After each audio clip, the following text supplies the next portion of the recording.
Hi everyone, welcome back to the new video. तो आज हम पढ़ने वाले हैं इम्प्रॉपर इंटीग्रल। इम्प्रॉपर इंटीग्रल में अब पहली बात, इससे पहले हमने 3 वीडियोस ऑलरेडी यहां पर इस इंटीग्रल कैलकुलस पे बना दी, ठीक है। और अब हमारे पास यहां पे 4th वीडियो आ रही है इम्प्रॉपर इंटीग्रल। मुझे पता है एक रीमान इंटीग्रल भी तुमने सुना होगा, वो हम कुछ टाइम बाद लेने वाले हैं। रीमान इंटीग्रल भी इसी का ही पार्ट होने वाला है, ठीक है। और ये वीडियो बहुत ज्यादा इंपॉर्टेंट होने वाली क्योंकि आगे का बेसिस बनने वाली है, ठीक है। हम डबल इंटीग्रल, ट्रिपल इंटीग्रल वगैरह करेंगे ना, उसमें इसका काफी यूज आने वाला है। तो without wasting any further time, you know my name is Rajan Chopra. आज अभी का टॉपिक होने वाला है इम्प्रॉपर इंटीग्रल और स्टार्ट करते हैं अपना लेक्चर।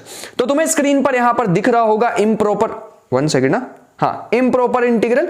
इसमें ना कुछ चीजें मैं तुम्हें दिखाना चाहूंगा, जैसे कि सबसे पहले डेफिनेशन। मैं यहां पर कुछ वो कहते हैं ना बुक वाली लैंग्वेज लेके आता हूं, थोड़ी सी, बस थोड़ी सी, इतनी सी बस मसाले के लिए। बाकी तो हम वही करने वाले हैं, अपना बढ़िया से एकदम मजेदार चीजें पढ़ने वाले हैं। क्या है डेफिनेशन कि if F is bounded on interval A B, if either A और बी और बोथ आर इनफाइनाइट और f is not bounded, then this is called improper integral। मतलब आज तक तुमने इंटीग्रल ऐसे ही तो पढ़े ना, a से b तक fx dx, यहां तक पढ़े होंगे तुमने सारे के सारे। सिंपल सॉल्व हो जाते हैं, इसका कुछ आंसर आ जाता है। लेट अस से f of b minus f of a, ऐसा कुछ आंसर आ जाता होगा तुम्हारा, है ना, upper limit minus lower limit वगैरह करके। ये सारी चीजें तो तुमने पढ़ी होंगी। लेकिन अगर तुमने रीमान इंटीग्रल का मेरा एक लेक्चर देखा है जो कि मैंने इस प्लेलिस्ट में ऐड किया है, देखना इस प्लेलिस्ट को, इस वीडियो के बाद देखना, तो मैं उसका शॉर्ट में एक बार बता देता हूं। इतना ज्यादा घुसने की अभी जरूरत नहीं, हमें जरूरत नहीं पड़ेगी। बस थोड़ी सी एक बात समझो कि हम रीमान इंटीग्रल का यूज क्यों करते हैं। सिंपल इंटीग्रेशन हमें बताती, जैसे हमने रूल पढ़ा है x की पावर n dx, a से लेके b तक हमें बताता है कि b की पावर n+1 अपॉन n+1। क्या कर रहे हैं हम, यह आ जाएगा b की power n+1 upon n+1 minus a की पावर n+1 अपॉन में n+1। यही होता है ना, अरे वो होता है ना x की पावर n+1 अपॉन n। तो ये हमारे पास आ गया। हमें लगता था कि दिस इज द इंटीग्रेशन, जो कि होती भी है। लेकिन इसका अगर तुम ज्योमेट्रिकल मीनिंग देखो ना, तो तुम्हें पता लगेगा कि ये क्या रिप्रेजेंट करता है। ये बताता है हमें कि this is the area under the curve. अगर तुम कभी भी इंटीग्रेशन निकाल रहे हो x² dx का, इसका मतलब है इस कर्व के अंडर एरिया निकालने वाले हो तुम। लेकिन एक सेकेंड, अगर तुम्हें मान लो कोई ऐसा फंक्शन में दे दूं, sin स्क्वायर x अपॉन में x क्यूब फॉर एग्जांपल, ऐसा कुछ फंक्शन दे दूं बना के, ठीक है। इसका मतलब क्या, इसका मतलब, या फिर और ये वाला नहीं, ये फंक्शन दे दूं। ये फंक्शन मान लो मैंने तुम्हें दे दिया 0 when x is not equal to 0 when x equal to 0। मान लो ये फंक्शन मैंने तुम्हें दे दिया। इसका मतलब क्या, इसका मतलब है इसका ग्राफ तो हम ड्रॉ नहीं कर पाएंगे। नहीं भैया, इसका ग्राफ नहीं ड्रॉ कर पाएंगे, इसका मतलब है इंटीग्रेबल नहीं है। ले तुमने कैसे बता दिया इंटीग्रेबल नहीं है बिना उसका ग्राफ बिना कुछ प्रूव करे? ऐसे कैसे हो सकता है? इसका मतलब तो ये हो गया ना कि हम एटम को देख नहीं सकते, इसका मतलब एटम एग्जिस्ट नहीं करता। नहीं भैया, ऐसा तो नहीं होता, एटम तो एग्जिस्ट करता है। इसका मतलब ये भी इंटीग्रेबल फंक्शन हो सकता है। तो पहले मुझे कुछ रूल्स डिफाइन करने के पड़ेंगे कि इंटीग्रेशन होती क्या। न्यूटन ने हमें बता दिया कि इंटीग्रेशन होती है कि अगर तुम x की इंटीग्रेशन करोगे तो x²/2 तुम्हें दिखाई दे जाएगा, बिल्कुल सही है, x²/2 + c, ठीक है, मान लिया। लेकिन बाकी फंक्शन का क्या? ऐसे जो पीस वाइज फंक्शन होते हैं, इनका क्या होगा? इनके बारे में भी तो बेचारों किसी को सोचना पड़ेगा। तो इनके बारे में सोचा रीमान ने अपनी इंटीग्रेशन दी, जिसमें बहुत सारे रीमान सम वगैरह पढ़ाए हुए चीजें, जो कि इस वीडियो के बाद तुम देख सकते हो। वापस आते हैं अपने इम्प्रॉपर इंटीग्रल पे। अगर तुम इम्प्रॉपर इंटीग्रल की बात करो ना यार, इम्प्रॉपर इंटीग्रल में हमारे पास मान लो ऐसी कुछ इंटीग्रेशन आ गई 0 से लेके infinity f of x dx। अब तुम देख पा रहे हो इसमें अपर लिमिट जो है ना, वो इनफाइनाइट है। तो मैं इसे ऐसे भी तो लिख सकता हूं ना यार, लिमिट n अप्रोच या एप्सिलॉन अप्रोचेस टू या x अप्रोचेस टू, कुछ भी लिख सकते हैं। n अप्रोचेस टू इन्फिनिटी 0 से लेके n तक f of x dx। मान लो मैंने इसको ऐसे लिख दिया, पहले इंटीग्रेशन कर देंगे, बाद में इन्फिनिटी अप्रोच करा देंगे। मान लो ये कन्वर्जेंट आता है इंटीग्रेशन, या डाइवर्जेंट आता है। अब ये कन्वर्जेंट डाइवर्जेंट जिसको नहीं पता एक बार बता दूं, कन्वर्जेंट का मतलब एक पॉइंट को अप्रोच कर रहा है और डाइवर्जेंट का मतलब इन्फिनिटी को अप्रोच कर रहा है, बस इतना सही जान लो। तो हमारे पास उसके अकॉर्डिंग हम बताएंगे कि ये इंटीग्रल कन्वर्जेंट है या डाइवर्जेंट है। तो इम्प्रॉपर इंटीग्रल में अगर तुम्हें मैं शॉर्ट में बताना चाहूं तो हम पढ़ेंगे कि अगर कभी भी या तो लिमिट इनफाइनाइट हो, अपर या लोअर, या फिर फंक्शन किसी पॉइंट पे इनफाइनाइट बन रहा हो, उन इंटीग्रल्स को इम्प्रॉपर इंटीग्रल कहते हैं। अब इम्प्रॉपर इंटीग्रल भी दो टाइप के हो जाएंगे, एक कन्वर्जेंट, मतलब इम्प्रॉपर इंटीग्रल का भी दो बिहेवियर होगा, कन्वर्जेंट, डाइवर्जेंट, इस चीज का ध्यान रखना। ठीक, अब आते हैं अपना इम्प्रॉपर इंटीग्रल की टाइप्स पे। सबसे पहली टाइप हमें यहां पे दिख रही होगी कि improper integral of first kind, a definite integral is improper if, या तो इसकी यहां पे देख भी पा रहे होंगे, इफ इधर ए और बी और बोथ आर इनफाइनाइट, मतलब अगर लिमिट में दिक्कत आ गई ना तो हमारे पास improper integral of first kind हो जाएगा। मतलब भैया समझ नहीं आया, मतलब या तो इसकी ये देखो अपर लिमिट में इनफाइनाइट दिख रहा होगा तुम्हें, ये देखो अपर लिमिट में, या तो दोनों ही लिमिट में दिक्कत दिख रही होगी। अगर कभी भी लिमिट में इनफाइनाइट या इंफिनिटी आ जाए तो उसे इम्प्रॉपर इंटीग्रल कहते हैं। क्या भैया इसका डायरेक्ट ये मीनिंग है कि जो इंटीग्रेशन होगा डाइवर्जेंट होगा? नहीं, ऐसा नहीं मैंने कहा। मैं तो सिर्फ ये कह रहा हूं कि अगर उसमें इंफिनिटी आ जाए तो उसका मतलब इम्प्रॉपर इंटीग्रल है। कन्वर्जेंट भी हो सकता है, डाइवर्जेंट भी हो सकता है। Improper integral of second kind क्या है? इसका मतलब ए और बी तो फाइनाइट है, लेकिन क्या पता किसी फंक्शन पे वैसे ही वो फंक्शन में दिक्कत आ जाए। जैसे मैं एक फंक्शन लिखूं 0 से लेके 1 तक, मैं व्हाइट वाला यूज कर लेता हूं। मान लो मैं यूज करूं इंटीग्रेशन -1 से लेके 1 तक 1/x dx। तुम कहोगे भैया इसमें तो कोई दिक्कत ही नहीं है। नहीं है, देखो अगर मैं इस इंटीग्रेशन को दो पार्ट में लिख दूं, अगर मैं इस इंटीग्रेशन को ऐसे लिख दूं -1 से 0 1/x dx, और मैं लिख दूं 0 से लेके 1 1/x dx, दिखी दिक्कत? हाँ भाई आप दिख गई हमें दिक्कत कि अगर आप 0 डालोगे, अगर इंटीग्रेशन मतलब डायरेक्ट इस फंक्शन में 0 डालोगे तो दिक्कत है ना? तो इसका मतलब function is not continuous at 0। क्या इसका मतलब है इंटीग्रेशन भी हमारे पास डिफाइन नहीं होने वाली? पता नहीं, उसे हमें चेक करना पड़ेगा, तो उसके लिए कुछ रूल्स सीखेंगे। ठीक है, यही हमें इसमें करना है। आई होप कि चीजें क्लियर हो रही हो। नेक्स्ट हमारे पास इंटीग्रेशन ऑफ थर्ड काइंड क्या होगा? ऑब्वियस सी बात है, अगर जिसमें लिमिट्स भी इनफाइनाइट आ जाएं और साथ ही साथ एक ऐसा पॉइंट भी आ जाए जिसमें फंक्शन ही नॉट डिफाइंड है, तब हमारे पास वो थर्ड काइंड में आ जाएगा। बट ये फर्स्ट काइंड सेकंड काइंड ये सिर्फ बताने वाली बातें हैं, इतना ज्यादा इसका यूज नहीं होने वाला, मेथड सेम ही रहने वाला है सबके लिए। अब आते हैं हमारे पास कंपैरिजन टेस्ट। जैसे हमने रियल एनालिसिस में कंपैरिजन टेस्ट पढ़े होते हैं ना, सीरीज को प्रूव करने के लिए कि वो कन्वर्जेंट है या डाइवर्जेंट, यूजिंग अदर सीरीज। मतलब एक सीरीज का बिहेवियर मुझे पता है, दूसरी का मुझे बताना है यूजिंग फर्स्ट सीरीज। भैया दिमाग के ऊपर से निकल गई। जैसे मान लो ये एक सीरीज है n की power p where p is greater than 1, ऐसा कुछ है। अब मुझे पता है कि ये ना कन्वर्जेंट होती है, और दूसरी सीरीज है समेशन 1/n+1। जैसे तैसे करके मैं इसको और इसको कंपेयर करूं और मुझे जैसे तैसे करके पता लग जाए कि ये दोनों कन्वर्ज और डाइवर्ज एक साथ करेंगी, तो मुझे पता है अगर जो ये वाली सीरीज है ये कन्वर्ज कर रही है तो ये भी कन्वर्ज करेगी। लेकिन भैया बात तो हमारे सिर के ऊपर से निकल रही है, तो ये बात तो सही है, सिर के ऊपर से निकलनी भी चाहिए, तो इसलिए मैं कंपैरिजन टेस्ट लिख के लाया हूं तुम्हारे लिए। कोई दिक्कत नहीं यार, धीरे धीरे सीख लेंगे, हो जाएगा, मुश्किल थोड़ी है चीजें, सीख जाएंगे। कंपैरिजन टेस्ट हमें क्या कहता है कि मान लो दो इंटीग्रेशन हमें दे रखी है जिसमें से एक का बिहेवियर हमें पता होना चाहिए। भैया ऐसी कोई सीरीज आज आप क्या लेके आए हो जिसका बिहेवियर हमें पता होगा? हाँ ये रही दो, है ना, सॉरी इन सीरीज नहीं यार, इंटीग्रेशन, दो इंटीग्रल्स मैं तुम्हारे लिए लेके आया हूं जो कि हमारे लिए सुपर यूजफुल होने वाले हैं। क्वेश्चन बढ़िया कराएंगे, लेवल देख के मजा आ जाएगा तुम्हें, और उनके सॉल्यूशंस देख के और मजा आ जाएगा, इतने भैया बढ़िया से करने वाले हैं। तो ये हमारे पास आ गया, ठीक है भैया बढ़िया। ये क्या कहते हैं कि f और g has only point of discontinuity at a। दोनों की डिसकंटिन्यूटी क्या होनी चाहिए? a पे होनी चाहिए। मतलब कुछ ऐसा इंटीग्रल हो सकता है 1/x - a और दूसरा हो सकता है 1/x - a का होल स्क्वायर। ठीक है, ये दो इंटीग्रेशन मान लो हमें दिए हुए हैं, दोनों की पॉइंट ऑफ डिसकंटिन्यूटी सेम होनी चाहिए। ठीक है भैया मान लिया। उसके बाद अगर तुम देखो दोनों के दोनों नॉन नेगेटिव फंक्शन होने चाहिए, ग्रेटर देन इक्वल टू 0 होने चाहिए, ग्रेटर देन 0 होने चाहिए, ग्रेटर देन इक्वल टू 0 होने चाहिए, ग्रेटर देन 0 होने चाहिए। ठीक है, कंफ्यूज नहीं करते, बताना नॉन नेगेटिव का मतलब क्या होता है, वो मैंने गलती से बोल दिया एकदम, है ना। चलो अगर यहां पे नेक्स्ट प्रॉपर्टी तुम देखोगे, f जो है वो g से छोटा होना चाहिए। अगर f g से छोटा है तो हम एक चीज का ध्यान रखेंगे कि अगर g कन्वर्ज कर रहा है तो f को भी कन्वर्ज होना होगा, जैसे कि मैंने यहां लिखा है f is convergent if g is convergent, और उल्टा हो जाएगा if g is divergent then g is divergent if f is divergent. तो ये कंपैरिजन टेस्ट में सिंपल ये याद रख लो, एक कन्वर्ज या डाइवर्ज करेगा, दूसरे को भी उसके साथ ही जाना पड़ेगा। ठीक है, लिमिट कंपैरिजन टेस्ट भी हमारे पास, बस ये चीज ध्यान रखना, ये g से छोटा होना चाहिए। ठीक है, ये चीज को ध्यान रखना पड़ेगा यार, हमें जी से छोटा होना चाहिए।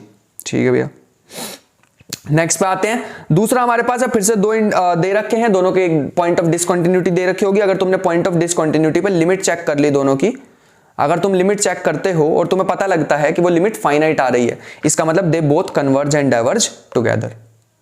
ठीक है, पिछले वाले में ऐसा नहीं था कि दोनों कन्वर्ज डाइवर्ज टुगेदर नहीं था। इसमें क्या था कि अगर बड़े वाला फंक्शन कन्वर्ज करेगा तो छोटे को भी कन्वर्ज करना होगा, और अगर छोटे वाला डाइवर्ज करेगा तो बड़े वाले को भी डाइवर्ज करना पड़ेगा। तो दोनों अलग अलग है, ध्यान से देख लेना यार, बढ़िया से एकदम देख लेना। लिमिट कंपैरिजन टेस्ट ज्यादा इंपॉर्टेंट है।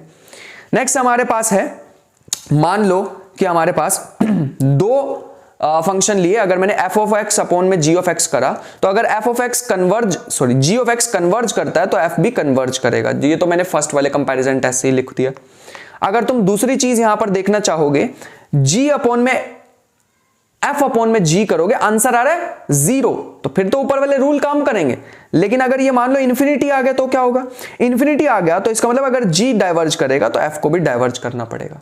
मैंने ऊपर वाले रूल को ही थोड़ा एक्सपैंड करके लिख दिया, इसको साथ साथ नोटबुक में नोट कर लेना। ठीक है, इंपॉर्टेंट चीजें हैं, ये भी इंपॉर्टेंट है। मान लो एक कोशी इंटीग्रल टेस्ट है कि हमने क्या किया, एक फंक्शन दे रखा है non negative monotonically decreasing and at the same time integrable function. अब ये इंटीग्रेबल फंक्शन क्या होता है भैया, इंटीग्रेबल फंक्शन तुम रीमान इंटीग्रेशन वाली वीडियो से देख सकते हो। ठीक है, such that f of n is u of n। f of n मान लो हमारे पास एक फंक्शन बना दें u ऑफ n, तो अगर ये सीरीज, इसमें तुम सीरीज के सारे रूल्स लगा पाओगे, अगर ये सीरीज कन्वर्ज करेगी या डाइवर्ज करेगी, उसी के अकॉर्डिंग हमारे पास ये इंटीग्रेशन भी कन्वर्ज या डाइवर्ज करेगी। मतलब ये सिंपल कहने का क्या है, तुम इंटीग्रेशन को सीरीज में चेंज कर सकते हो। मैंने लेबनीट्स नहीं, लिमिट एज अ सम वाली एक वीडियो बताई थी, जिसमें तुम समेशन को इंटीग्रेशन में चेंज कर सकते हो, और यहां पे थोड़ा सा उल्टा है कि तुम इंटीग्रेशन को समेशन में चेंज करके चेक कर सकते हो उसकी कन्वर्जेंस या डाइवर्जेंस। क्यों करें भैया, क्योंकि हमने समेशन में मतलब सीरीज में बहुत सारे टेस्ट किए होते हैं। ठीक है, वो टेस्ट का यूज कर सकते हो तुम यहां पे। अब एक और यहां पे थ्योरम देख लो कि every absolutely convergent integral is convergent. मतलब कहने का क्या है, अगर mode of f of x की इंटीग्रेशन कन्वर्ज कर रही है तो सिंपल वाली तो करेगी ही करेगी। ये छोटी सी बात थी। नेक्स्ट हमारे पास दो सीरीज को ध्यान रखना होगा दिमाग में कि अगर ये वाली सीरीज हमारे को दे रखी है, ये वाली दे रखी है, कंपैरिजन टेस्ट में इसका यूज होने वाला है। ठीक है, बढ़िया। कंपैरिजन टेस्ट ये वाला ज्यादा यूज करने वाले हैं हम, याद रखना। ये जो दो लिखे हैं मैंने, इनको दिमाग में डाल लो, यही हमारे काम में आने वाले हैं। ठीक है, चलो बहुत सारी भैया हमने बातें कर ली हैं, तो इसी के साथ आते हैं अपने क्वेश्चंस की तरफ, विच इज ये करते हैं अपना फर्स्ट क्वेश्चन। तो ये हमें दे रखा है, एक मिनट बस,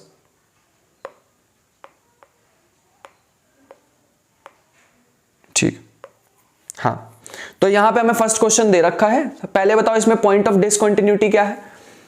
पॉइंट ऑफ डिसकंटिन्यूटी में पीओडी आज से लिख लूंगा, उसको बोलेंगे 2। तो 2 पे यहां पे दिक्कत आ रही है फंक्शन में, इसका मतलब इम्प्रॉपर इंटीग्रल तो है। तो इसका मतलब अगर मैं 1 से लेके इसको लिख दूं 2 minus epsilon limit epsilon approaches to 0 from positive side. ये लिखने का तरीका है यार, एग्जाम में तो ये करना भी जरूरी नहीं होता, बट हाँ ये एक बार लिखना जरूरी होता है कि तुमने क्या किया, एग्जैक्ट उसको 2 नहीं माना, 2 से एक छोटा नंबर ले लिया, बाद में एप्सिलॉन को 0 अप्रोच करा देंगे। तो ये बन जाएगा 1/2 माइनस एक्स का होल क्यूब dx। अगर तुम यहां पे इंटीग्रेशन पहले सॉल्व कर दो, इस लिमिट को मत ही छेड़ो तो अच्छा रहेगा। ये बन जाएगा 2 minus x whole power -3 + 1 which is -2 upon में -2, और 2 माइनस एक्स की डिफरेंशिएशन नीचे आती है विच इज माइनस का 1 से लेके 2 माइनस एप्सिलॉन तक। फिर एक बार तुम्हें अपर लिमिट लोअर लिमिट डालनी है, 1/2 को तो बाहर ही निकाल लो, एक बार अपर लिमिट डाल दो तो ये बनेगा एप्सिलॉन की पावर -2, और एक बार लोअर लिमिट अगर तुम डाल दो, करके देखना यार, ठीक है ध्यान से, अगर तुम लोअर लिमिट डाल दो तो ये बनेगा 1 की पावर -2। 1 में तो कोई दिक्कत नहीं है, ये बन जाएगा लिमिट एप्सिलॉन, एक मिनट, हाँ, एप्सिलॉन अप्रोचेस टू 0 1/ε² माइनस के 1। अब तुम एप्सिलॉन को 0 अप्रोच कराओगे तो तुम्हें ध्यान से देखोगे तो दिख रहा होगा कि this will approach to infinity. क्योंकि ये इन्फिनिटी को अप्रोच कर रहा है, इसका मतलब this integral is divergent. This is divergent. इस चीज का ध्यान रखना होगा। मेरे ख्याल से तुम समझ गए होंगे कि मैं क्या कहना चाह रहा हूं। This is it. ठीक है, आई होप कि यहां तक चीजें क्लियर होंगी। आ गया समझ? चलो बढ़िया। नेक्स्ट क्वेश्चन पे चलते हैं, चीजें धीरे धीरे समझ आ जाएंगी। ठीक है, परेशान नहीं होना। इसमें पॉइंट ऑफ डिसकंटिन्यूटी पहले मेरे को बताओ। तो पॉइंट ऑफ डिसकंटिन्यूटी भैया यहां पे है जीरो। जीरो डालने में दिक्कत दिख रही है हमें। इसका मतलब है मुझे ऐसा करना होगा कि limit epsilon approaches to zero, epsilon approaches to zero positive. इसको इस बार ऐसे लिखना होगा, जीरो प्लस एप्सिलॉन। ठीक है, नीचे तो जा नहीं सकते हैं ना इंटीग्रेशन से, कम तो कर नहीं सकते लिमिट से, रूट में एक्स। अब हमें पता है रूट में एक्स की हमारे पास डिफरेंस सॉरी इंटीग्रेशन क्या होती है, epsilon approaches to zero plus ये हो जाएगी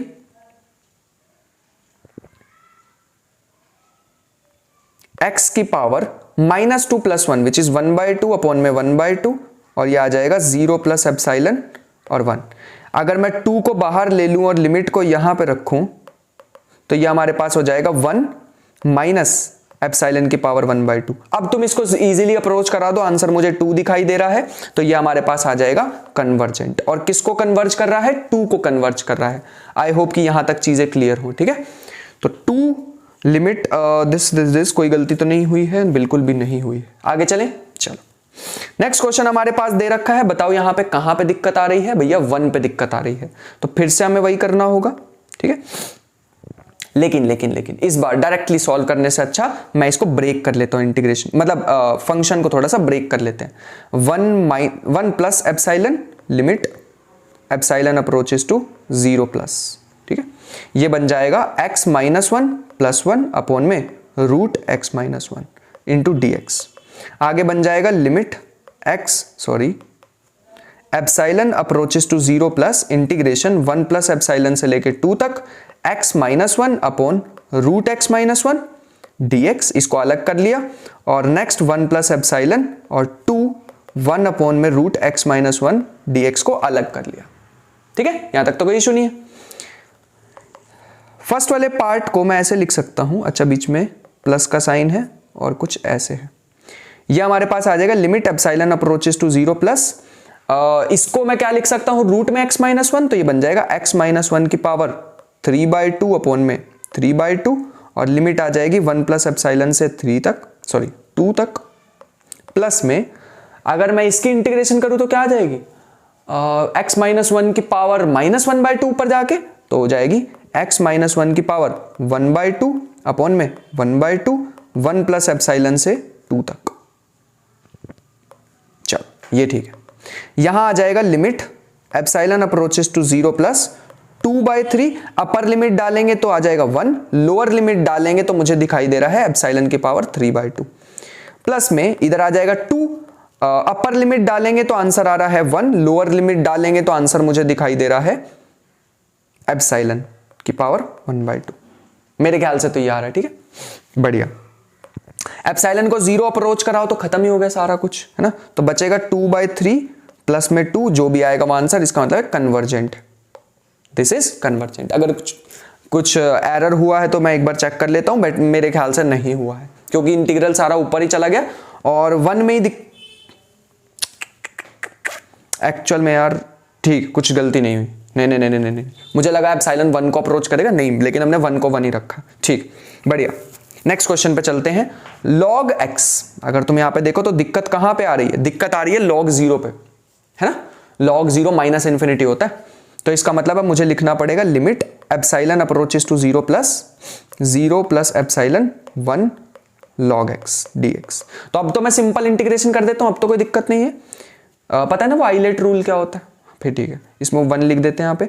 तो पहला फंक्शन ऐसे ही, दूसरे फंक्शन की, और यहां आ जाएगा एप्सिलॉन से 1 तक, माइनस में इंटीग्रेशन log x की 1/x, और इसकी हो जाएगी x एप्सिलॉन से लेके 1 तक इंटू में dx। मेरे ख्याल से यहां तक कोई भी दिक्कत नहीं आने वाली है। अगर मैं इसमें अपर लिमिट लोअर लिमिट डालूं तो आ जाएगा log 1, लोअर लिमिट डालूंगा तो बन जाएगा एप्सिलॉन log एप्सिलॉन। ठीक है, ये तो बनेगा एप्सिलॉन log एप्सिलॉन। ठीक है, माइनस में अगर तुम x से x को कट कर देते हो तो बचेगा x, तो इसका मतलब है ये बन जाएगा upper limit minus lower limit, मेरे ख्याल से तो ये आने वाला है, बाकी एक बार चेक कर लेना। ये 0 हो जाएगा, ये 0 हो जाएगा, और ये मेरे ख्याल से आंसर आ रहा है -1। ठीक है, तो ये भी मेरे पास कन्वर्जेंट आ रहा है। तो देखने में हमें शायद डाइवर्जेंट चीजें लग सकती हैं, लेकिन अगर हम उसे सॉल्व कर रहे हैं तो वो कन्वर्जेंट आ रही है। ठीक, नेक्स्ट पे चलते हैं। नेक्स्ट अगर हम ध्यान से देखें तो ये हमें कहां पे दिक्कत देगा, ये दिक्कत देगा 0 पे। 0 is the point of discontinuity. ठीक, तो इसका मतलब है, पहले मैं इंटीग्रेशन को, अब एक मिनट रुको, इंटीग्रेशन को थोड़ा सही से करके लिख लूं। ये ऊपर लेके चले गए तो log x की पावर -2 अपॉन में x इंटू डी एक्स। तो पहला काम क्या करें, log x को t पुट कर लो। तो अगर मैं log x को t पुट करूं तो ये हमारे पास क्या आ जाएगा, ये आ जाएगा 1/x dx equal to dt। तो ये हमारे पास बन जाएगा, लिमिट क्या बन जाएंगे, लिमिट अगर x 0 को अप्रोच करेगा तो t -∞ को अप्रोच करेगा, लिमिट -∞, और ये हमारे पास आ जाएगा।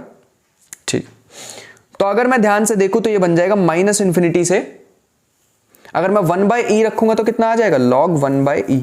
log 1/e का मतलब log e और -1 आगे, ये आ जाएगा -1, -∞ से आ जाएगा -1। बाकी एक बार फिर भी चेक कर लेना, कोई दिक्कत हुई तो जरूर बताना। -1, ठीक है। ठीक, अब हमारे पास फंक्शन को चेंज होके आ चुका है t की पावर -2 इंटू में dt, और ये फाइनली हमारे पास बन जाएगा t की पावर -1 अपॉन में -1, है ना, -∞ से -1, ये बन जाएगा, क्या आ जाएगा हमारे पास, -1 बाहर, 1/t -∞ से -1, एक बार डालेंगे अपर लिमिट, एक बार डालेंगे लोअर लिमिट। तो मेरे ख्याल से 1 आंसर आ रहा है विच इज कन्वर्जेंट। बाकी एक बार चेक कर लेना, कोई मिस्टेक लगे तो जरूर बता देना। आगे चलते हैं। फिर से सेम क्वेश्चन है, तुम्हारे लिए होमवर्क है, ये तुम्हारे लिए होमवर्क है। ठीक है, ये वाला तुम कर सकते हो। यहां पे log e में तो कोई दिक्कत नहीं है, 1 आ जाएगा, लेकिन x में, हाँ, इसको भी पावर को ऊपर लेके चले जाना, बिल्कुल डिट्टो सेम है, तो ये खुद से कर लेना और मुझे बता देना कि कन्वर्जेंट आ रहा है या डाइवर्जेंट आ रहा है। आगे चलते हैं। नेक्स्ट, अब हमारे पास कंपैरिजन वाले क्वेश्चंस आ चुके हैं। कंपैरिजन वाले क्वेश्चन का मतलब होता है कि अब हमें क्या करना है, कंपेयर करना पड़ेगा। ठीक है, कैसे कंपेयर करना वो मैं तुम्हें बताता हूं। देखो कैसे, मान लो कि मैं यहां पे एक न्यू फंक्शन, इसको मान लो f of x, 1/√x 1 + x² x whole square. अब जाते हैं वापस अपने इंटीग्रेशंस पे जो कि हमने देखे थे। अब तुम यहां से ध्यान से देखो, क्या ऐसा कोई इंटीग्रेशन तुम्हें दिख रहा है जिसको तुम यूज कर सकते हो यहां से? हाँ भैया, अगर हम यहां पे फर्स्ट वाला ही इंटीग्रेशन, यही वाला यूज कर लें तो बात बन जाएगी। देखो कैसे करना है वो मैं दिखाता हूं। पहले बताओ इसमें पॉइंट ऑफ डिसकंटिन्यूटी क्या है? पॉइंट ऑफ डिसकंटिन्यूटी है 0। तो हमें क्या करना होगा, देखो g of x एक ऐसा फंक्शन हमें लेके चलना है, कुछ ऐसा जिससे हमारे पास ये एक फाइनाइट क्वांटिटी आ जाए। तो मैं इसको √x ही ले लेता हूं। ठीक है, मैं इसको √x ही ले लेता हूं। तो अगर मैं इसको √x ले लूं तो हमारे पास था कि fx upon gx limit x approaches two point of discontinuity which is 0। तो ये हमारे पास आ जाएगा 1/√x 1 + x का होल स्क्वायर अपॉन में 1/√x, 1/√x से 1/√x कट जाएगा, बचेगा 1/1 + x² whole square. x approach करेगा 0 को तो ये अप्रोच करेगा 1 को, विच इज फाइनाइट नंबर। अगर ये फाइनाइट नंबर आ रहा है तो इसका मतलब है दे बोथ विल कन्वर्ज और डाइवर्ज टुगेदर। लेकिन अभी हमने क्या देखा था, ये कन्वर्ज करेगा या डाइवर्ज। वापस चलते हैं, अगर मैं इस इंटीग्रेशन पे वापस जाऊं तो हमें दिख रहा है n अगर 1 से छोटा हो तो ये क्या करते हैं, कन्वर्ज करते हैं। तो इसका मतलब है मैं यहां लिख सकता हूं, if g of x converge implies f of x converge, which implies f converges, क्योंकि g तो कन्वर्ज कर ही रहा है 1 से छोटे के लिए। x की पावर देखनी होती है 1 से छोटी होनी चाहिए। मेरे ख्याल से यहां तक समझ आ गया होगा, है ना? बढ़िया। ठीक, बढ़िया। आगे चलते हैं। अब हमारे पास कंपैरिजन टेस्ट वाले क्वेश्चन है। ठीक है, फिर से हमारे पास एक फंक्शन मान लेते हैं f sin x अपॉन में x की पावर p, और एक gx फंक्शन मान लेते हैं 1/x की पावर p -1 मान ले। मैं दिखाता हूं ऐसा क्यों कर रहा हूं, अभी दिखाता हूं। p माइनस 1 मान लेते हैं। देखो मैंने ऐसा क्यों किया, क्योंकि पॉइंट ऑफ डिसकंटिन्यूटी मुझे 0 ही दिखाई दे रही है। अगर मैं एफ एक्स अपॉन में जी एक्स करूं और इसे लिख दूं साइन ऑफ एक्स अपॉन में एक्स की पावर p और 1 अपॉन में एक्स की पावर p माइनस 1, एक्स की पावर p तो कट हो जाएगा, लेकिन जो फंक्शन बचेगा वो कुछ ऐसा होगा साइन एक्स बाय एक्स। और sine x by x as x approaches to 0 क्या होता है, ये होता है 1, है ना, इसलिए मैंने ऐसा किया। अब ये कन्वर्ज डाइवर्ज टुगेदर करेंगे, इसका मतलब है जी ऑफ एक्स कब कन्वर्ज करेगा बताना। जी ऑफ एक्स कन्वर्ज करेगा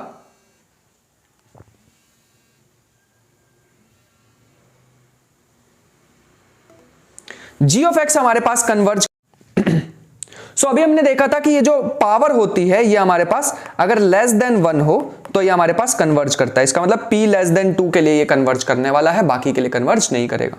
सो अपने नेक्स्ट क्वेश्चन की तरफ चलते हैं। अगर तुम यहां पे ध्यान से देखोगे तो हमें दिख रहा होगा कि फिर से हम f ऑफ x मान लेते हैं, तो रूट में x अपॉन में log x और gx हमारे पास मान के चलेंगे 1 अपॉन में x माइनस 1, वो जो हम पीछे सोच के चले थे फंक्शन, वो दो इंटीग्रल्स, उसी में से मैंने एक इंटीग्रल माना है x माइनस 1। क्यों? क्योंकि यहां पे पॉइंट ऑफ डिसकंटिन्यूटी 1 दिखाई दे रही है, तो x माइनस में a is the point of discontinuity.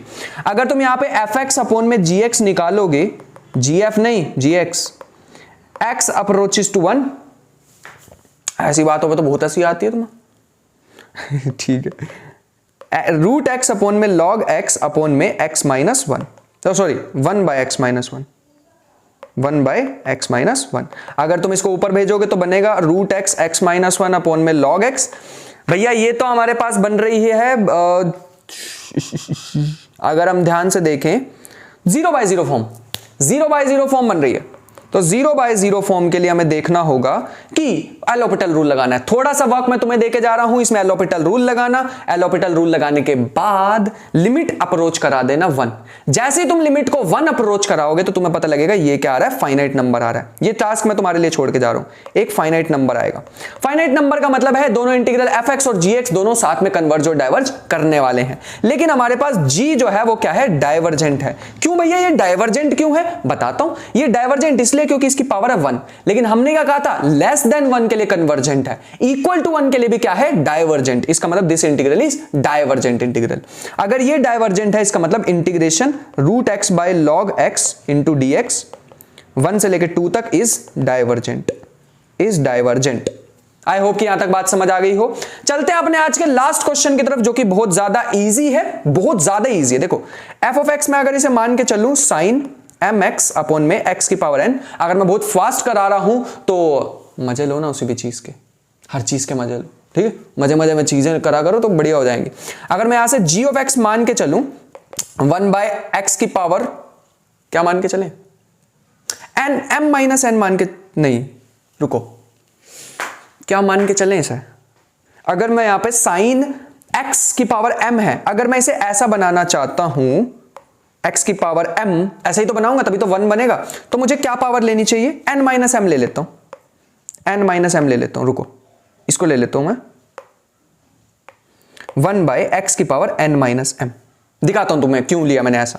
अगर तुम एफ एक्स बाय जी एक्स करोगे तो हमारे पास आ जाएगा लिमिट x अप्रोचेस टू 0 ये हमारे पास आ जाएगा साइन एम एक्स अपॉन में साइन n, सॉरी x की power n 1 by x n minus m, जो कि मैं अगर अलग अलग कर दूं तो ये मुझे दिखाई दे रहा है x की पावर n से x की पावर n कट जाएगा, ये जो x की पावर m है ये कुछ साइन ऐसा बन जाएगा, साइन m x अपॉन में x की पावर माइनस m है ना, ऊपर जाके पॉजिटिव m हो जाएगी।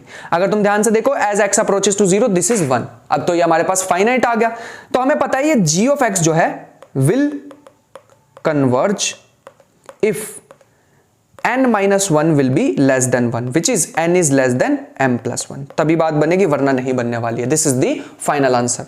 तो ये यार छोटे छोटे से क्वेश्चन थे, देखो हमने 10 क्वेश्चन कर भी लिए और पता भी नहीं चला, इतने इजी है भैया इम्प्रॉपर इंटीग्रल का टॉपिक। तो आई होप कि आज का टॉपिक तुम्हें पसंद आया हो, मजा भी आया हो ढेर सारा।